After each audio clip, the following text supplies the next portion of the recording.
원형 경기장, 로마의 제삿날을 위한 도살. 때는 바로 로마의 대제일. 온 나라 안의 방방곡곡에서 헤아릴 수 없는 많은 사람들이 하나의 공통 목적지로 몰려들었다.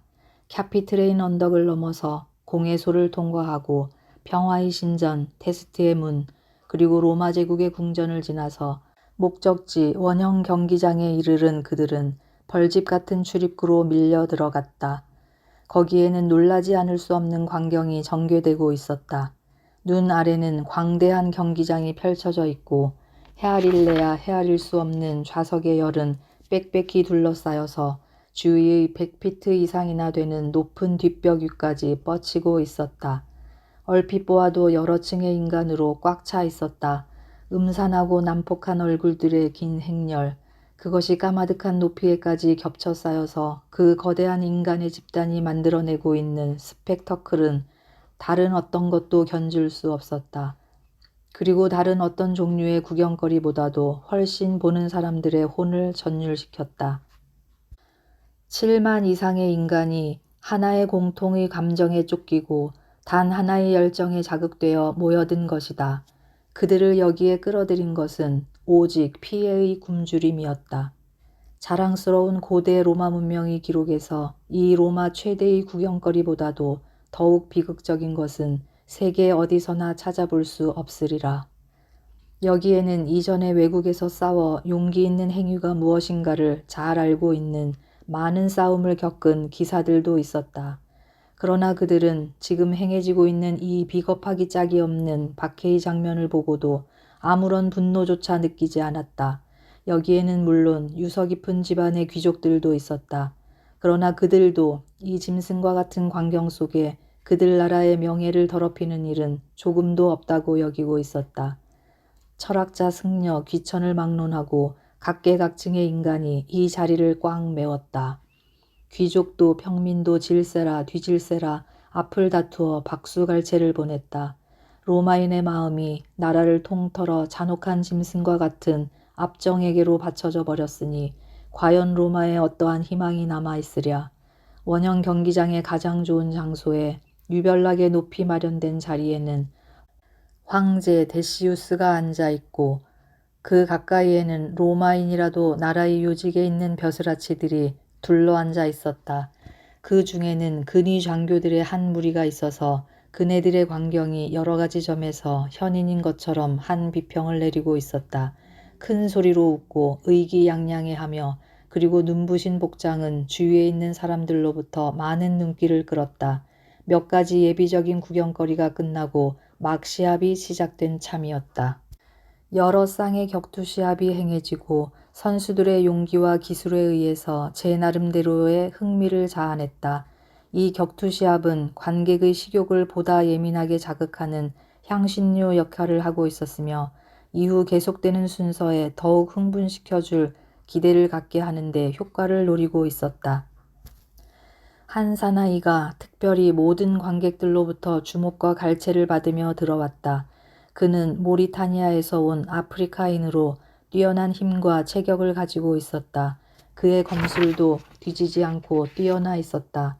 그는 그의 단검을 경탄케 할 만큼 교묘하게 다루어 그의 상대들을 한 사람도 남김없이 쓰러뜨려 놓았다. 그는 지금 파타비아에서 온 검사와 마주서게 되었다. 이 검사도 또한 뒤지지 않는 체격과 힘을 가지고 있었다. 이 두 사람의 차이는 대단히 두드러져서 아프리카인은 황갈색으로 광택이 있는 곱슬머리와 반짝반짝 빛나는 눈을 하고 있었고 바타비아인은 백색 피부에 금발머리를 하고 있었으며 파란 눈매가 날카로웠다. 어느 누가 승리할까에 대해서는 전혀 예측할 수가 없었다. 그들은 어떤 점에서도 거의 서로가 잘 맞는 상대였다. 그러나 전자가 여러 번의 고된 시합을 경험한 뒤가 되어서 후자가 불리할 것이라고 여겨졌다. 그러나 시합은 양자의 맹렬한 기염과 당당한 위세로 시작되었다.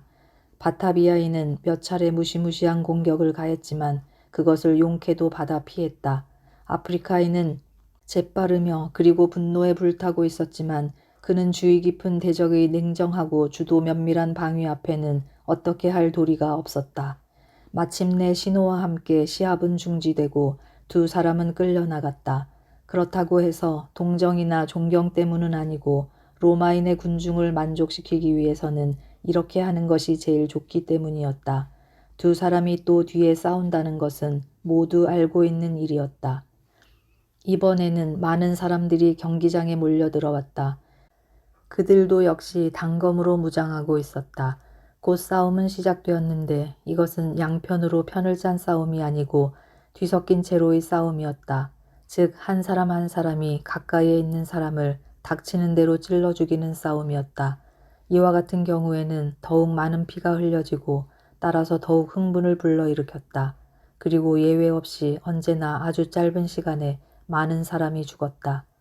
경기장에는 무시무시한 광란의 기운이 고조되어 가고 있었다. 500명의 무장한 청장년 사나이들이 한 덩어리로 뒤범벅이 되어 찌르고 찔리우고 하는 광경은 문자 그대로 아비규환의 살 풍경이었다. 때때로 그들은 하나의 밀집된 집단같이 뭉치는가 하면 갑자기 흩어져서 각 사람의 사이는 멀리 떨어지고 그럴 때마다 사체는 산더미와 같이 쌓였다. 그러나 그들은 다시 약세를 보이지 않는 기세로 서로가 맹렬하게 공격한다. 산발적인 싸움이 이곳에서도 저곳에서도 발생하며 승리자는 다른 싸움에 곧 가담하고 그리고 살아남은 자가 또다시 전과 같이 밀집단을 이루어 싸우는 것이었다. 마침내 움직임이 둔해졌다. 500명 중에서 100명이 살아남았다. 그러나 그들은 지친 데다가 상처를 입고 있었다. 그러자 돌연 신호와 함께 두 사나이가 경기장 속으로 뛰어나왔다.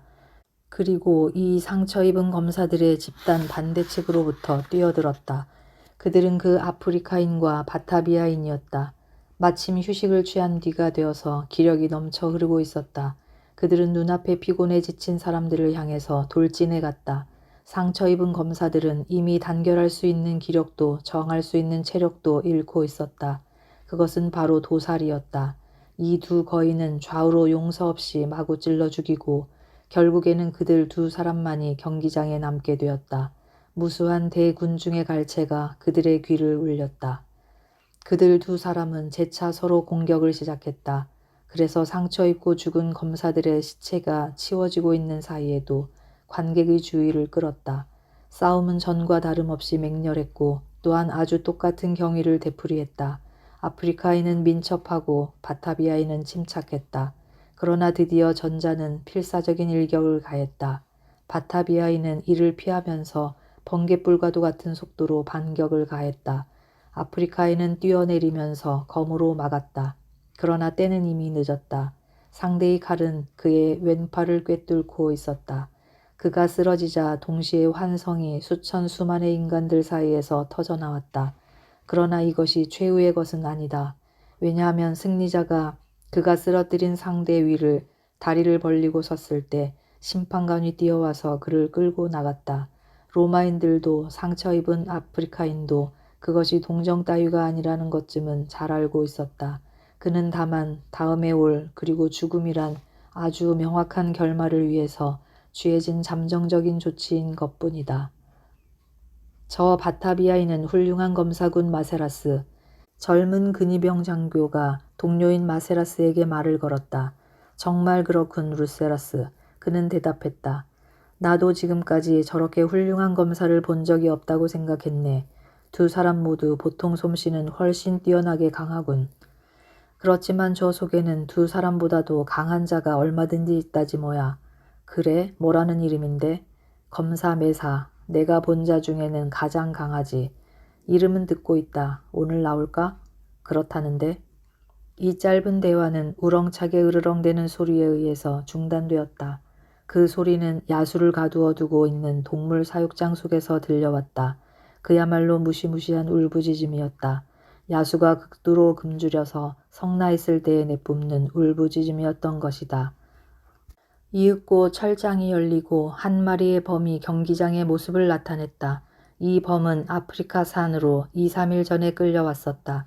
이 범은 3일 동안이나 먹이를 주지 않은 채로 놓아두고 있어서 그 무서운 분노는 갇힌 것과 배고픔으로 극도에 이르러 보기만도 소름이 끼쳤다. 범은 꼬리를 치면서 경기장 안을 빙빙 돌며 충혈된 눈으로 관중을 노리고 있었다. 그러나 그들의 시선은 곧 다른 광경으로 쏠렸다. 반대쪽 문에서 한 사람의 사나이가 경기장 안으로 밀려 들어온 것이다. 그는 갑옷과 투구를 걸치지 않고 딴 검사와 같이 요포 한 장의 나체였다. 그는 보통의 단검을 손에 쥐고 경기장의 중앙을 향해서 야무진 발걸음으로 나아갔다. 모든 시선이 이 사나이 위에 못 박혔다. 매사다! 매사가 나왔다! 고 하는 함성이 주위의 무수한 관객으로부터 일어났다. 범은 곧 그를 발견하고는 무시무시한 의미를 품은 짧은 야성의 비명을 울렸다. 매사는 잠자코 서 있었으나 그의 시선은 조용히 야수 위에 부어지고 있었다. 야수는 지금까지보다 더욱 미친 듯이 꼬리를 휘두르면서 매사를 향해 비약해서 접근했다. 그리고는 앞발을 세우고 앉아 거리를 조종한 듯 하더니 다음 순간 큰 도약을 보이면서 그를 위로부터 덮쳤다. 그러나 매사는 준비가 되어 있던 듯이 번개 같은 속도로 좌측으로 몸을 돌리면서 범이 이 땅에 닿으려고 하는 순간 범의 심장에 번뜩 날카로운 일격을 가했다. 그것은 치명적인 일격이었다. 거대한 짐승은 전신을 떨며 사지를 움츠리고 완전히 마치 사람과 똑같이 아비규환을 남기면서 모래 위에 쓰러져 죽었다. 또다시 군중의 갈채는 우레와 같이 사방에서 일어났다. 훌륭하다 하고 마세라스가 소리쳤다. 매사의 묘기에 필적할 만한 검사를 본 적이 없다. 의심할 것 없이 그는 싸움으로 나를 보내며 산 사람이다. 하고 그의 한 친구가 말했다. 그러나 곧 죽은 범은 치워지고 철문이 삐걱하며 열리는 소리에 모든 시선이 집중되었다. 사자였다. 사자는 엉금엉금 기어나와서 주위의 정황에 아주 놀라기라도 한 것 같이 바라보았다. 사자로서는 최대의 체격을 하고 있었다. 거대한 그는 오랫동안이나 강한 상대가 나타나기까지 사육되고 있었던 것이다. 사자는 조금 전의 범보다 2배 정도 이상의 상대가 될 것 같이 보였다. 그 곁에 서 있는 매사는 참으로 어린아이와 같이 보였다. 사자는 오랫동안 굶고 있었다. 그는 그 범이 나타낸 것과 같은 분노를 노골적으로 나타내지는 않았다.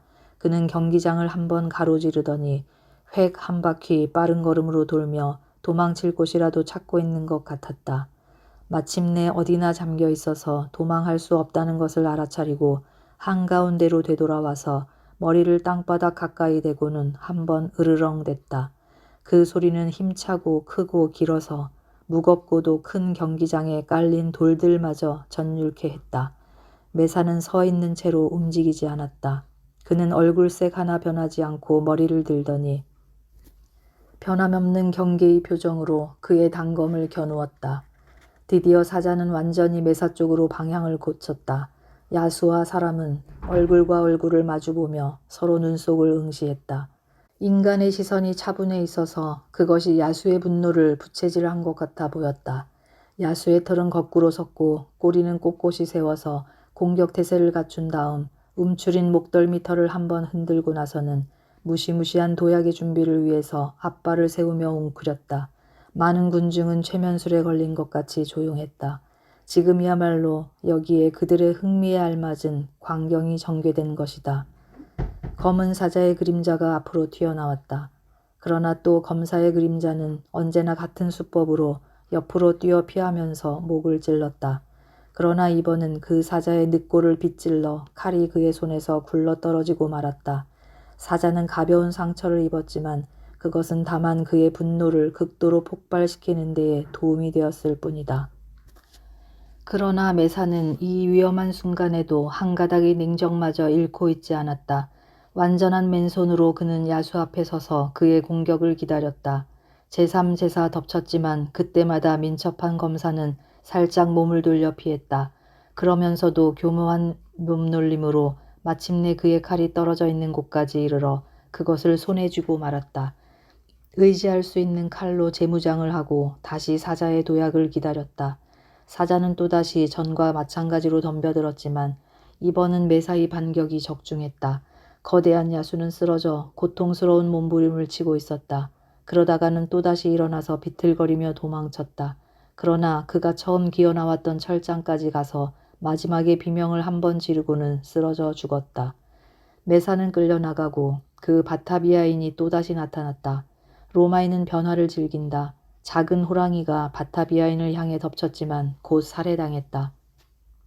그 다음은 사자가 덤벼들었다. 그 사자는 보통 크기의 사자였지만 아주 거칠고 사나웠다. 분명히 바타비아인은 메사와 같지는 않았다. 사자는 한 번 습격해서 부상을 당했지만 두 번째의 공격으로 그 상대를 붙잡아 문자 그대로 산산조각으로 찢어버리고 말았다. 그 뒤 메사와 또다시 대항시켰지만 그 사자는 간단하게 살해되었다. 이리 해서 메사가 관중들로부터 절대적인 괄체를 받고 있는 사이에 한 사나이가 반대쪽에서 들어왔다. 그것은 아프리카인이었다. 그는 메사를 향해서 가련하고도 위태로운 발걸음으로 다가갔다. 로마인들은 그가 살해당하기 위해 온 것을 알고 있었다. 아프리카인도 또 그것을 알고 있었다. 그래서 그는 상대 가까이까지 이르자 칼을 던져버리고 자포자기한 듯 울음을 터뜨렸다. 빨리 죽여라! 죽여서 편하게 해주라! 그러나 놀라지 않을 수가 없었던 것은 메사도 뒤로 물러나면서 칼을 던졌다. 더욱 관객을 놀라게 한 것은 메사가 황제를 향해 두 손을 높이 들어 외친 것이었다. 데시우스 황제여! 하고 그는 침착하게 말문을 열었다. 저는 크리스천입니다. 저는 야수하고라면 싸우겠습니다만 같은 인간에 대해서는 손을 대지 않겠습니다. 저는 죽어도 상관없습니다. 그러나 사람을 죽이는 일만은 하지 않겠습니다. 관객은 일제히 큰 소리로 중얼댔다. 그야말로 괴상망측한 녀석이다. 마세라스도 크게 꾸짖었다. 크리스천이라고? 언제부터야? 내가 들은 것으로는 하고 루세라스가 입을 열었다. 그는 감옥에 있을 때 몇 사람의 크리스천으로부터 문안을 받고 그 시시한 작자들과 한패가 되어버렸다는 것이야. 녀석들은 참으로 인간 찌꺼기의 집단이지. 저 녀석이 크리스천이라고 한 것도 정말일 것이다. 그래서 싸움보다 죽음을 택하는 것이로군. 그것이 그 광신자들의 사고방식이란 말이야.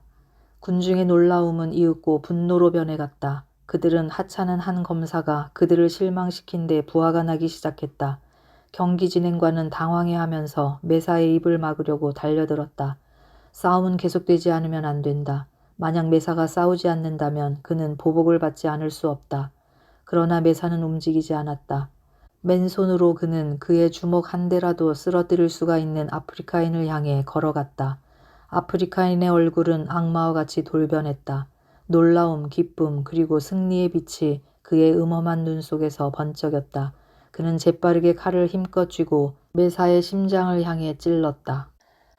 주 예수여, 내 혼을 받아주소서. 그 말은 세차게 튀어 흩어지는 선혈에 묻히고 말았다. 그래서 이 겸허한 그러나 용감한 그리스도의 증인은 지상에서 사라지고 영원한 영광에 찬 순교자의 대열에 가담하게 되었던 것이다. 이러한 일이 가끔 있나? 마세라스가 물었다. 자주 있지. 언제나 크리스천이 나올 때는 말이야. 그들은 동물하고라면 얼마든지 싸운다. 젊은 소녀들일지라도 사자나 범에게는 태연하게 상대한다. 그러나 저 광인 중에 어느 한 녀석이라도 인간과 싸우는 일만은 하지 않는다. 모두가 메사에게는 심히 실망하고 있단 말이야. 그는 검사 중에도 초특급의 검사였는데 크리스천이 되다니 멍청한 녀석이다. 그러나 한낱 검사에게 저만큼의 행동이 가능하다는 것은 반드시 훌륭한 종교임에 틀림이 없다. 마세라스는 말했다. 그것을 알 수 있는 기회가 자네에게는 얼마든지 있을 것으로 보는데 어째서이지? 듣지 않았나? 자네에게는 크리스천을 수사하는 임무가 내려졌지 뭐야? 녀석들은 카타콤 속으로 깊이 들어가 버렸지. 그래서 잡아내지 않으면 안 된단 말이야. 이젠 거의 잡아 죽인 것 아냐? 오늘 아침만 해도 50명이나 태워 죽였지 않냐? 지난주에는 100명의 목이 잘렸지. 그러나 그건 아무것도 아니거든. 장안은 녀석들로 가득 차 있다네. 황제는 옛 종교를 완전히 부활시키기로 결정했지. 크리스천이 나타나면서부터 로마 제국은 쇠퇴되어 왔다. 임금님은 녀석들을 뿌리째 뽑아 없앨 결심이시다네. 녀석들은 저주다. 그러므로 그런 대로 다루지 않으면 안 된다. 자네도 곧 그것을 알게 될 거야. 이 박해는 데시우스에 의해서 2개년 반 동안 행해졌다. 그는 251년 말경 고투족과의 전쟁에서 피살되었다. 나는 아직 로마에 오래 있어 본 적이 없으니까 하고 마세라스는 겸손히 말했다. 크리스천들은 도대체 정말로 무엇을 믿고 있는지 모른다. 내가 들은 바로는 거의 모든 범죄가 크리스천의 탓으로 되어 있다. 그러나 만약 자네의 말이 참말이라 해도 나는 앞으로 직접 그들에 관해서 공부할 기회가 있을 것으로 본다. 그때 또 다른 광경이 그들의 시선을 끌었다. 한 노인이 나타난 것이다. 그의 허리는 구부러졌고 그의 머리 또한 매우 늙었기 때문에 은백색으로 물들어 있었다. 그의 출현에 조소와 욕설이 퍼부어졌다. 그러나 그의 당당한 용모와 위엄 있는 품위는 정말로 존경하기에 상당한 가치가 있어 보였다. 껄껄대는 웃음소리, 조소와 야유를 들은 노인은 손을 들어 두세 마디 뭔가 중얼거렸다. 무엇하는 녀석이냐? 마세라스는 물었다. 알렉산더, 기독교도의 징그러운 일당의 교사다. 저 녀석은 아주 완고한 개종자. 쉿, 저 녀석이 짓거린다. 로마의 여러분이여 하고 노인은 말문을 열었다. 나는 크리스천이요. 나의 신은 나를 위해 죽었소. 그러므로 나는 그를 위해 기꺼이 나의 목숨을 바치겠소. 군중으로부터 욕을 퍼붓는 소리가 일시에 터져나와 그가 외치는 소리를 싹 지워버렸다. 그 소리가 끝나기도 전에 세 마리의 표범이 그를 향해 도약해갔다. 그는 합장을 하고 하늘을 쳐다보았다. 그의 입술은 기도를 중얼대는 듯 움직였다. 야성의 짐승들은 그에게 덤벼들어 2, 3분 만에 그를 산산조각을 내고 말았다. 다른 야수가 또 풀려졌다. 야수들은 울란을 뛰어다니다가 경계의 벽을 향해 덤벼들었다. 그래서 흥분이 극도에 이르자 서로가 공격하기 시작했다. 그것은 무시무시한 광경이었다. 이러는 동안에 가여운 죄인 한 패가 밀려들어왔다. 그들의 대다수는 야만적인 로마의 폭군에게 이와 같이 해서 희생의 제물이 되는 순진한 소녀들이었다. 이 정경을 보았을 때에 조금이라도 인간다운 감정이 침식되지 않고 남아있는 혼이라면 어느 누구인들 동정심으로 움직여지지 않는 마음은 없을 것이다. 그러나 동정은 로마에서는 전혀 쓸모가 없는 것이었다. 공포에 떨고 있는 소녀들은 이와 같은 처절한 죽음 앞에 놓여지게 되자 인간의 나약성을 감추지 못했다. 그러나 한참 후 신앙의 힘을 되찾게 되어 그들의 모든 공포를 극복하게 하였다. 야수가 그들의 존재를 알아차리고 접근하기 시작하자 이 소녀들은 서로서로 손을 마주잡고 하늘을 우러러 장엄한 영창을 노래하기 시작했다.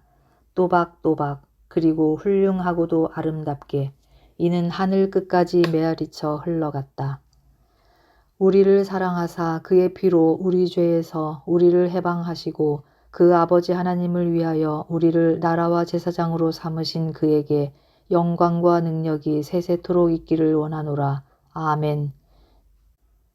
한 사람, 또 한 사람, 음성은 터져나오는 피와 고통과 그리고 죽음으로 끊겨져 갔다. 한마디, 또 한마디, 고통의 외침이 찬송가에 흡수되어 갔다. 그래서 이 젊은 영혼들은 괴로움 속에서도 이렇게 용감하게 죽음에 이르기까지 충실하게 그들의 노래를 지니고 저 높은 천국에서의 대찬미에 참여하기 위해 사라져간 것이다.